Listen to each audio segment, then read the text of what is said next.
গতকাল রাত্রে আমাদের এখানে মানে অনেক ঝড় বৃষ্টি হয়েছে রাত্রে, মানে কি বলবো, সারা মানে অনেক বৃষ্টি ছিল। তো সকাল সকাল রান্নাঘরে চলে আসলাম। তো আমি রান্নাঘরের জানালা খুলে দেখি মানে রান্নাঘরের অবস্থা একবারে বাজে হয়ে গেছে। তো জানালা লাগানো ছিল, তো তারপরেও মানে সব দিক দিয়ে এত ময়লা কীভাবে ঢুকছে বুঝি না।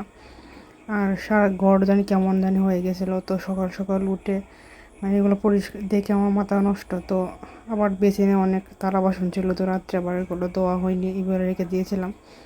তো এখানে রাত্রে আপনাদের ভাইয়া ডিম এনেছিল, হাঁসের ডিম। আর ডিমগুলো মানে এত ছোটো ছোটো ছিল আর এত ময়লা ছিল। তো ডিমগুলো আগে আমি পরিষ্কার করে নেবো, আর ওখানে আলু সেদ্ধ দিব। ডিম আলু দিয়ে আজকে তরকারি রান্না করব। তো আজকে সকাল সকাল রান্না করবো। তো এখানে যে আলুগুলি ধুয়ে পানি দিয়ে দিলাম, তো ডিমগুলো ধুয়ে দিলাম। তো ডিমগুলো একবারে সাইজ এত ছোটো ছোটো ছিল, তো আমি আজকে 6টা ডিম দিয়েছি। তো এখানে ডিম আর আলু সেদ্ধ করে নিলাম। তো এই আলুগুলো সেদ্ধ করে ছুলিয়ে আবার এখন থেকে ছোটো ছোটো ভেঙে নিচ্ছি।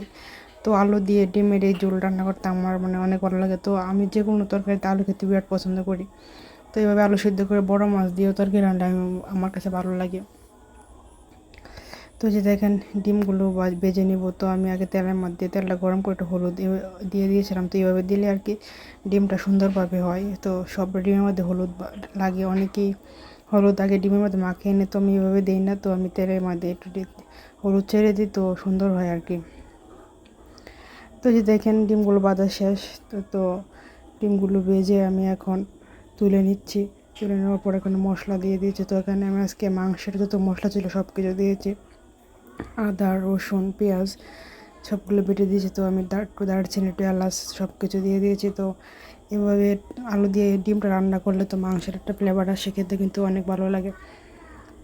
তো মশলাটা ভালো করে কষিয়ে তো এখানে এখানে আমি আলুগুলো দিয়েছি। তো আলুগুলো একটু ভালো করে কষিয়ে নিব, কষিয়ে নিয়ে তারপর এখানে পানি অ্যাড করব। পানি অ্যাড করে মানে মশলাটাও ভালো করে একটু কষানো হয়ে গেছে। তো আলুটাও কষিয়ে তারপর সামান্য পানি দিলেই হয়ে যাবে কিন্তু। তো আজকের তরকারিটার মধ্যে হলুদটা একটু বেশি হয়ে গেছিলো, কিন্তু খেতে কিন্তু আবার খারাপ লাগেনি, খেতে ভালো লেগেছিলো। তো আজকে আমি বেশি কিছু রান্না করব না, তো এইগুলো রান্না করব কারণ আজকে সকাল সকাল আমি ভাত খেয়েছি। আর তো দুপুরে আমি এক জায়গায় আমাদের দাওয়াত ছিল, তো দুপুরে দাওয়াত খেয়েছি। তো আর এগুলো মানে সকালে শুধু এই ডিমটা রান্না করছিলাম। তো আমি কিন্তু সকালে আবার আমরা ভাত খাই, আমি আবার রুটিটা খেতে পারি না, খেতে পারি কিন্তু আমার এগুলো ভালো লাগে না। তো আমি ভাতই রান্না করি। যে দেখেন তরকারিটা প্রায় সুন্দর মতো হয়তো আমি হালকা ঝোল রাখবো আর কি। তো আলুর মধ্যে একটু হালকা ঝোল থাকলে ভালো লাগে। তারপর তো কষা কষা ভালো লাগে না, শুধু শুধু ডিম হলেও কষা কষাটা ভালো লাগে। তো আলুর মধ্যে আমি আবার তো আর এই যে দেখেন আমার মেয়ে আর আমি চলে যাচ্ছি। তো আমার হাজব্যান্ড আবার পড়া যাবে, তো আমরা যাচ্ছি কিন্তু আমি আমার মায়ের কাছে।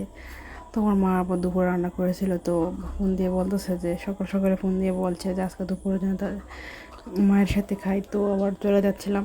তো আমরা এই যে রাস্তা দিয়ে যাইনি, কারণ রাস্তা দিয়ে গেলে আবার বোরকা পরার একটা ঝামেলা থাকে। তো আমি আর কি যে তো বোরকা পরে তো আমি এখানে আমাদের মানে বাসার মধ্যে মানে ধান ক্ষেতের আইল দিয়ে চলে যায় আর কি শর্টকাটে। তো বেশি দূরেও না, আবার তো কাছেও না। তো আবার রাস্তা দিয়ে গেলে অনেকটা দূরে হয়, তো আমি এদিকে শর্টকাটে চলে যাই। তো বর্ষাকালে আর এদিকে যাওয়া হবে না। তো আর যে দেখেন বাসা থেকে মানে তার নানি বাড়ি থেকে এসে দেখেন আমার মেয়ে তার বিল্লুকে নিয়ে খেলতেছে। তো বিল্লুটো আমার মেয়ের জন্য একবার পাগল। তো এই দেখেন বিল্লু সুন্দর খেলা করতেছে, মানে দেখতে ভালো লাগে আর কি। তো আমার ভিডিওটা আজকে এই পর্যন্ত, সবাই আমার পাশেই থাকবেন। আর আমার ড্যাশবোর্ডের অবস্থা কিন্তু একবারে বাজে, সবাই আমার পাশে থাকবেন আশা করি। আল্লাহ হাফেজ।